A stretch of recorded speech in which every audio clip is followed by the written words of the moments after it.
Hello, this is Captain Kilo, and today we are doing a Starsmadas shelf episode, so we are reviewing a full product, being the, Negh'Var, the Klingon flagship. So, I'm actually going to be doing the cards roughly in the order that they came in the pack. So, we're starting off with Incha. Now, just a little while ago, I actually played a Klingon race battle thing, and Incha was one of the cards used. It is simply an action discard to perform an extra maneuver. Now, the cool thing is it doesn't have limitations. A lot of additional maneuver abilities limit you to speed 1, 2, or 3. This lets you do whatever you want, and you can apply it to technically any ship, because it's not faction locked, which is really cool. So for Incha, I gave it a rank of 3, being it's an okay card, and I would play it. I think that... I don't like discards for movement. If I'm building around movement, I want to be able to move every turn a lot. Not just a one-off, especially 5 points and an action. So this is not really the sort of card I would use normally. The thing is I don't think the Klingons have good talents. Some of them are really complicated and downright suicidal. So Incha's probably one of the ones I would play. Now, I think some other players might like it more than me. Moving on, we have the ever so used and reprinted Tractor Beam. I wouldn't be surprised if it's the most common card in the game. Even more so than Photon Torpedoes, because at least with Photon Torpedoes, they changed the artwork. Ha! Okay. Tractor Beam I actually gave a 4. It's a good card. But I don't think it's good on these ships. Tractor Beam to me is something that's good for if you don't have a scan action on your ship and you really want one. Because it essentially is a gamble version of scan, which can net you anywhere between 0 to 2 reduced defense dice on an enemy. So it's actually a good card when you compare it to the other scans out there. Mind you, scan itself was such a terrible action that they needed to pair it with upgrades to make it better. Alright, now I actually haven't reviewed the mission. I should probably save that for another video. But I had Deathmatch, but there's a space station, and it actually comes with a Deep Space Nine token. Not the giant OP version, but it's bigger than the objective tokens that came with the starter set. Moving onward. Oh, by the way, it is... How many points does each fleet have? 120. I think I'm actually going to play this mission, but I think I'm going to wait until my Deep Space Nine OP token arrives. That was the token that existed before they created the model, and I guess the token was so good that people were like, they said, okay, let's just turn this into a full-blown ship. Alright, so the next card here is Klingon Boarding Party. If your ship is not cloaked, disable all your remaining shields and target a ship at range 1 to 2 that is not cloaked and has no active shields. Discard this card to disable all upgrades and remove all battle station tokens from that ship. Okay. So first off, it's got that huge, massive restriction that makes me just never play these cards. It's a 5-point action.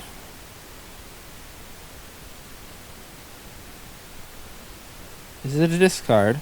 Oh, it's a discard. Yeah, it's a 5-point action discard. So right there, that does not bode well. However, to disable all the upgrades on an enemy ship, and as a bonus, remove their battle stations. This card was made to kill Federation. And as an added bonus, it has a tie-in ability with the named ship's ability. So, I would actually play this card. I'll actually be using this card probably mainly with this ship, and I would probably pair it with the Klingon upgrade Projected Stasis Field, which drains enemy shields. So I would be able to play this earlier in the game and really screw my enemies over. So I put it as a 5 out of 7. A good card that I would play. Alright.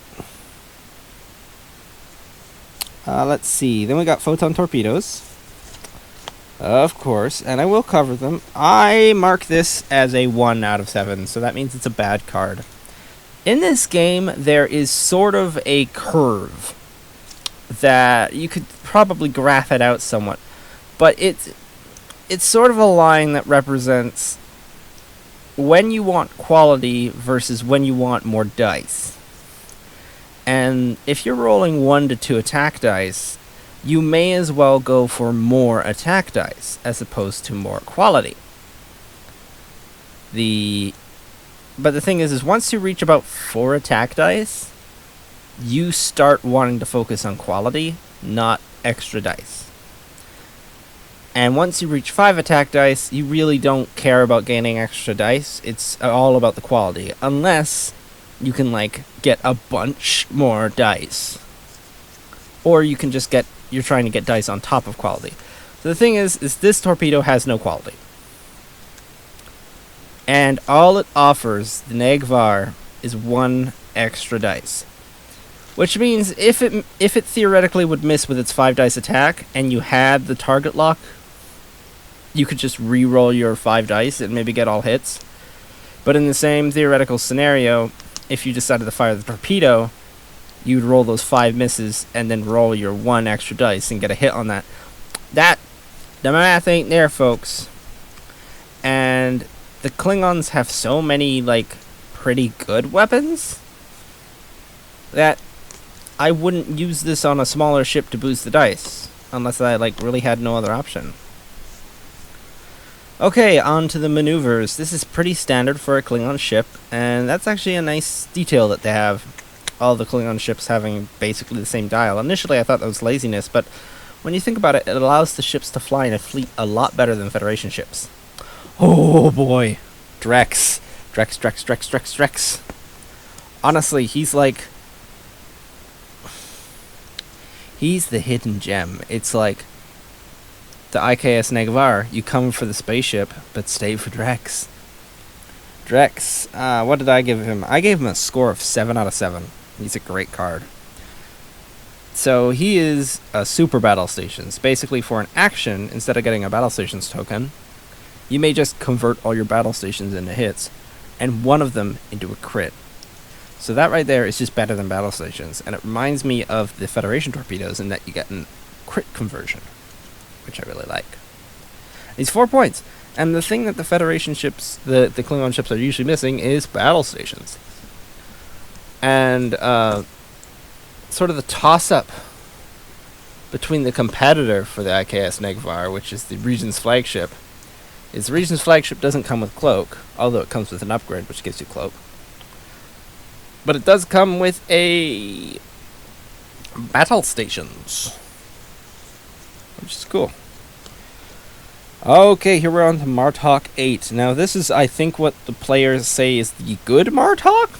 I personally like the other Martok from the Ningtao, I think. But I'm willing to give this guy a shot. I haven't played him yet. Let's see. So, Martok. What did I score Martok as? I scored him as a 5. A good card I would play. Okay, so he's 5 points and has an elite talent with a skill of 8.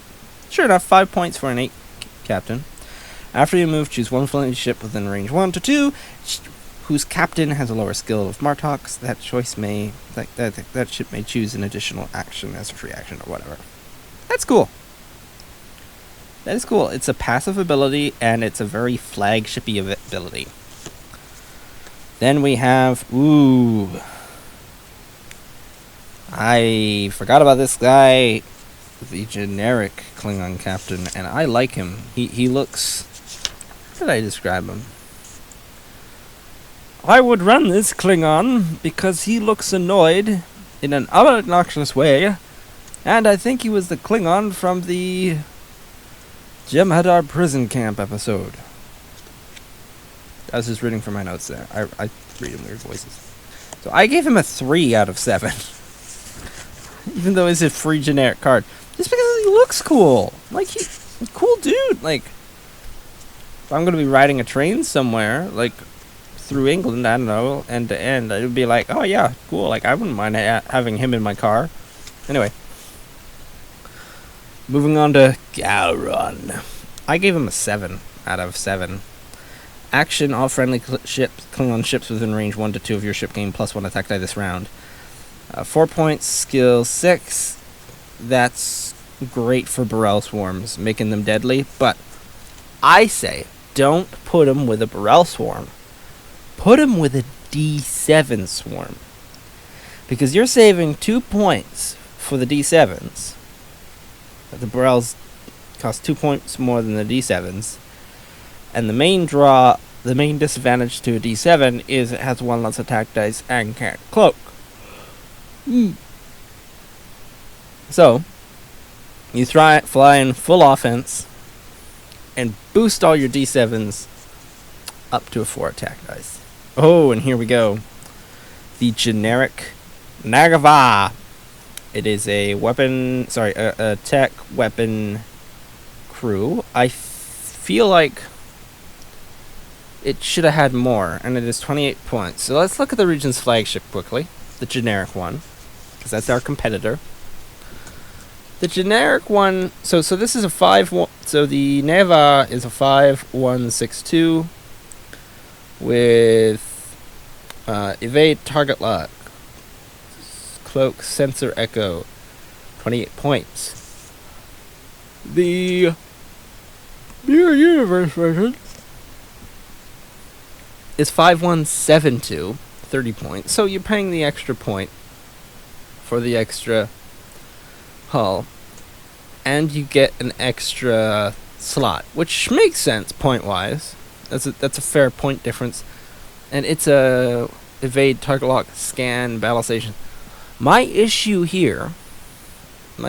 with this, is for a 30-point flagship being the Negh'Var, it should have had more. The Vulcan ship, I think it was the Surat class, it comes with 3 copies of Vulcan Commandos. There's a Bajoran ship that has something similar, yet the Negh'Var comes with 1. Like, when I looked at the, like, what cars are in the pack, I always assumed that it came with 3 copies of Boarding Party. But no, it comes with 1. I think it should have honestly had at least 2 weapons or 2 crew. Or if they really wanted to throw a curveball at us, they could have gave it 2 tech. That would have been an interesting one, because then you could throw your hull upgrade techs for the Klingons and your Klingon cloaking tech, and it would have really felt like a real rough ship. So this, what will I give it? Well, I'll be playing it. Well, it's a good ship. I'm pretty sure it's a good ship. I would say it technically has to fall under the category of great ship, only because it's the strongest Klingon ship. Nah, you know what? I'm sorry. I don't think that the generic Negh'Var is a great ship. I'm gonna have to say it's a good ship. So this falls under a 5. It's a good ship, and I would play it. I'm sorry, Negh'Var. But now onto the name Negh'Var. This, you finally get the 4 slots. Action, target a ship. 4 firing range 1 to 2. Roll 3 attack dice for each hit. Disable one of that ship's shields. If possible, you may play Klingon boarding party as a free action. This one, to me, feels a little more flagshipy. So, at the very least, because it has the extra slots and the extra durability. And this is technically the strongest Klingon ship now because it's powerfuler than the generic. So I would say this is a great ship and I would play it. The other thing is about this named ability is I own 3 ships now that's named ability is turning off enemy shields. I think it's the Tamal is a Deredex, and you incur 1 to Ox tokens for doing that. Then there is the Harvester Prime, I think it is, from the Motley Fleet, which is a Vidian ship. And in that, you turn off your own shields in order to turn off an enemy shields. This is the only one that has no downsides to doing it. It's just an action. So yeah, I would play the Negh'Var. I bought it for the ship. Most people don't buy it for the ship, but I bought it for the ship. I want to fly an Negh'Var. I like the Negh'Var. I built a model of an Negh'Var once. Put it in a game. Anyway. Alright, yeah, let's compare the named Negh'Var to the named Regent's flagship. Alright, so the Regent's flagship has a 1-up in that it has an extra crew and an extra hull point. Regent's flagship is, instead of making a normal attack with your primary weapon, you may fire this in any direction at up to 2 enemy ships with this range. 1 with 4 attack dice against each ship. That's a hard one. I think that the IKS Negh'Var fits the faction better, because the faction already has several powerful anti-shield weaponry and upgrades. But with the size of the Negh'Var, I feel like it should be able to fire everywhere, but at the same time, it's a Klingon ship. Klingons like to face their enemies. I say as I remember that they have rear-facing torpedo tubes. I don't know. I would say it's completely up to you on which is better. Me, if I was doing a solo mission, I would fly Regent's flagship. If I was allowed to bring more than one ship, I would bring IKS Negh'Var along with some other shieldy upgrades, like a bunch of D7s with the weapons that pierce through shields, and I'd just lay on the hurt, kill a Borg cube. I'd definitely play the Negh'Var if I was going against the Borg with the Klingons. So yeah, that is my Starsmadas shelf for the IKS Negh'Var ship. 7 out of 7. Great ship. I would play. Good night. Alright, a little thing I want to add to the video. I have actually recently played a game of Star